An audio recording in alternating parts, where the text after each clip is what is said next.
Janata Dal United JDU की MLA मंगा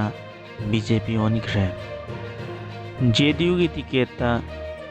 तरानिथोई सुबह मणिपुर लेजिस्लेटिव असेंबली की मिखलदा माई पालखिबा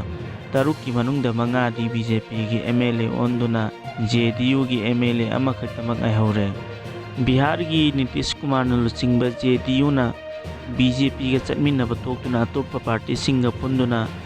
बिहार अनौब गवर्नमेंट सेमदुना BJP का कायनखिबा मतुंगदा मणिपुर अनौब डेवलपमेंट असि लाखिबनी JDU की टिकेट मिखलदा माइपालखिबा BJP की MLA ओइख्रबसिंग अदुदी थंगमैबन असेंबली कॉन्स्टिट्यूएंसी की खुमुकचम जय किशन तिपाइमुक असेंबली कॉन्स्टिट्यूएंसी की मुरसांगलुर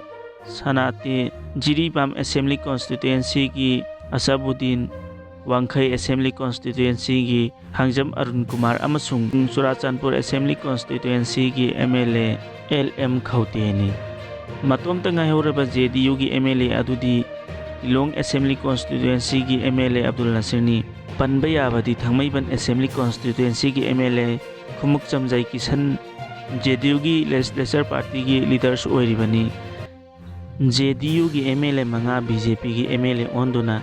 BJP लेजिस्लेचर पार्टी दा यावबदा मणिपुर लेजिस्लेटिव असेंबली ना याबा पीबगी सेरोल अमंग ngasi असेंबली की सेक्रेटरी के मैगजीन ना तोखरे सेक्रेटरी ना ngasi थोखिबा मणिपुर लेजिस्लेटिव असेंबली की बुलेटिन पार्ट ना फोंदोखिबगी मतुंगिना JDU की मेंबर ओइरम मंगाना BJP की लेजिस्लेचर पार्टी दा मर्ज तौबदा इंडियन कॉन्स्टिट्यूशन की 10 सुबह शेड्यूल की मखादा यारे हाइना फोंदोखि।